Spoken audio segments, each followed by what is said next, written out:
جو ڈپلیکیٹ سید ہیں سلمان ندوی جیسے، یہ جو مرضی بک بک کرتے رہیں. یہ صحابہ کرام کے واقعات آپ کو اس لیے سنا رہا ہوں کہ کچھ لوگ محرم میں نعوذ باللہ صحابہ کی زندگی پر تنقید کر کے سمجھتے ہیں کہ ہم بہت بڑے ترم خاں بن گئے ہیں. پہلی بات تو یہ کہ پوری دنیا کے ولی، پوری دنیا کے کتب، پوری دنیا کے ابدال اور پوری دنیا کے مولوی، پوری دنیا کے شیخ الحدیث، پوری دنیا کے مسلمان، پوری دنیا کے دیندار لوگ، ان سب کو ایک پلڑے میں رکھو اور میرے نبی علیہ السلام کے کسی ایک صحابی کی جوتی کو ایک پلڑے میں رکھ دو، قیامت آ سکتی ہے یہ اس کی برابری تک نہیں پہنچ سکتی.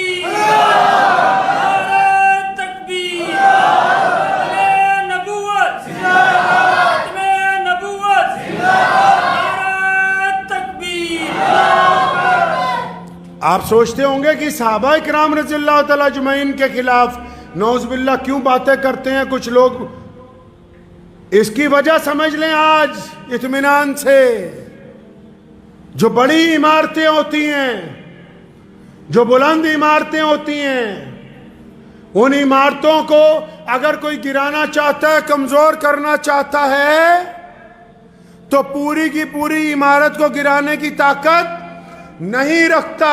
عمارت کو کمزور کرنے کے لیے وہ سمجھتا ہے کہ اس کی بنیاد کے جو پلر ہیں ایک ایک کر کے اگر میں ان کو ہلاؤں گا تو شاید وہ وقت آ جائے گا کہ عمارت کمزور ہو جائے گی. صحابہ دین کے بنیادوں کے وہ پلر ہیں جن کو دشمن اس لیے ہلانا چاہتا ہے کہ نعوذ باللہ اگر ان کو ہلا دیا تو روایتیں کس سے ہیں حدیث کی؟ حدیث کی روایت تو سیدنا ابو بکر رضی اللہ تعالیٰ عنہ سے، حدیث کی روایت تو امیر المومنین ابن خطاب سے ہے، حدیث کی روایت تو عثمان ذی النورین سے، حدیث کی روایتیں تو مولا علی کرم اللہ وجہ سے، حدیث کی روایتیں عبداللہ ابن زبیر سے، حدیث کی روایتیں ابو عبیدہ بن جراح سے، حدیث کی روایتیں خالد ابن ولید رضی اللہ تعالیٰ اجمعین سے، حدیث کی روایتیں تو 1,24,000 صحابہ سے ہی ہیں. تو اگر کوئی دین میں رہ کے نعوذ باللہ غداری کر کے دین کو کمزور کرنا چاہتا ہے تو وہ پہلے اوپر ہاتھ نہیں ڈالتا، وہ یہ سوچتا ہے کہ جدھر سے روایتیں آ رہی ان کو کمزور کرنے کی کوشش کرو. اس لیے یاد رکھیں، کوئی بندہ اپنے آپ کو مسلمان بھی کہتا ہو اور نعوذ باللہ صحابہ کے خلاف گفتگو بھی کرتا ہو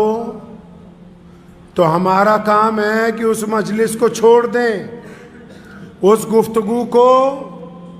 چھوڑ دیں، اس بندے سے تعلق ختم.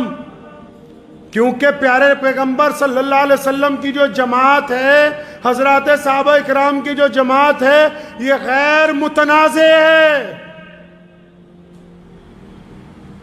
جو ڈپلیکیٹ سید ہیں سلمان ندوی جیسے،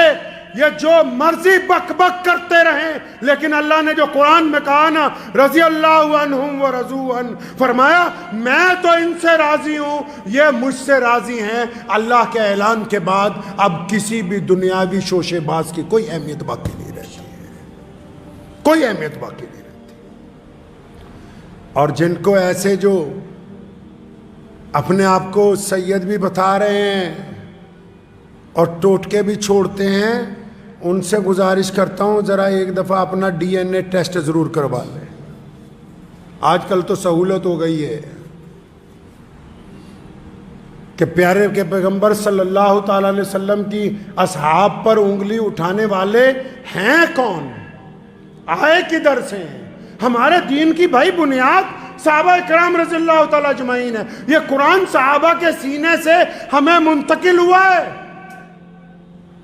یہ حدیث صحابہ اکرام کے سینے سے ہمیں منتقل ہوئی ہے، یہ روایتیں، یہ پیار، یہ محبتیں، یہ چھوا چھوت سے چھٹکارا، یہ بڑے اور چھوٹے کی تمیز، یہ کالے اور گورے کا ایک صف میں کھڑے ہو جانا، یہ امیر اور غریب کا ایک ساتھ نماز پڑھنا، یہ غریبوں کے ساتھ بیٹھ کر کھانا کھانا، یہ امیر اور غریب کا ایک ساتھ محبتوں کا اعلان کرنا، یہ سب کچھ جو محمد رسول اللہ نے ہمیں دیا، یہ صحابہ کے ذریعے ہی ہم تک پہنچا ہے۔ پوری دنیا جو مرضی کہتی رہے، ہم اپنے پیارے رسول کے پیارے صحابہ کو چھوڑنے والے ہیں نہیں۔ تو ذہن نشین کر لیں اس بات کو۔ بہت سارے لوگ بڑے بڑے مسئلے کرتے ہیں، دیسی لوگ ہیں، دیسی بات پتہ ہے کہ ہم محمد رسول اللہ کے وفادار ہیں،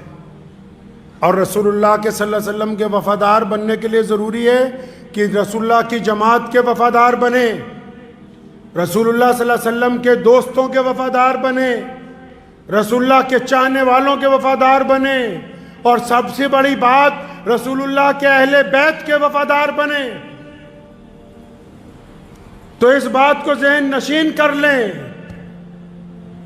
کہ حضرات صحابہ کرام رضی اللہ تعالیٰ اجمعین کی زندگیاں، ان کی جماعت اور وہ پیارے رسول صلی اللہ علیہ وسلم کے ساتھ ان کا گزارا ہوا وقت ہماری زندگی کا راستہ ہے، مسلمانوں کے لیے مشعل راہ ہے۔ اس لیے اپنے بچوں کو بھی واقعات سنائیں، سیدنا ابو بکر صدیق کے، سیدنا عمر رضی اللہ تعالیٰ عنہ کے، سیدنا عثمان ذی النورین کے، مولا علی رضی اللہ تعالیٰ عنہ کے، سیدنا فاطمۃ الزہرا کے، سیدنا امام حسن اور امام حسین رضی اللہ تعالیٰ عنہ کے۔ اور آپ یہ دیکھ لیں کہ ہمارے پیارے پیغمبر صلی اللہ علیہ وسلم کے جو نواسے ہیں امام حسین رضی اللہ تعالیٰ عنہ، ان کے جو بیٹے ہیں آگے، بہت سارے لوگ بتاتے ہوئے شاید ڈرتے ہیں کہ کوئی ناراض نہ ہو جائے، امام حسین رضی اللہ تعالیٰ عنہ نے اپنے متعدد بچوں کا نام کس پر رکھا؟ کس پر رکھا؟ ابو بکر بن حسین، عمر بن حسین رضی اللہ تعالیٰ عنہ، عثمان بن حسین رضی اللہ تعالیٰ عنہ، اپنے صحابہ، اپنے نبی صلی اللہ علیہ وسلم کے ان دوستوں کے نام کے اوپر جن کو رسول اللہ نے ہمیشہ اپنے ساتھ رکھا ہے، ان کے نام پر اپنے بچوں کے نام رکھے ہیں۔ تو اس لیے عظمت صحابہ کے لیے ضروری ہے کہ ہم لوگ بھی جب ہمارے گھر میں کوئی بچہ پیدا ہو تو اس کا نام پیارے رسول صلی اللہ علیہ وسلم کے صحابہ کے نام پہ ہونا چاہیے۔ کسی بچے کا نام معاویہ رضی اللہ تعالیٰ عنہ کے نام پر ہو، کسی کا سیدنا ابو ہریرہ رضی اللہ تعالیٰ عنہ کے نام پہ ہو، کسی کا نام سیدنا سلمان فارسی رضی اللہ تعالیٰ عنہ کے نام پہ ہو، جتنے صحابہ ہیں ان کے ناموں پر اپنے بچوں کا نام رکھیں تاکہ یہ محبتیں زندہ رہیں، قیامت والے دن یہ محبتیں نجات کا ذریعہ بنیں گے انشاءاللہ تعالیٰ۔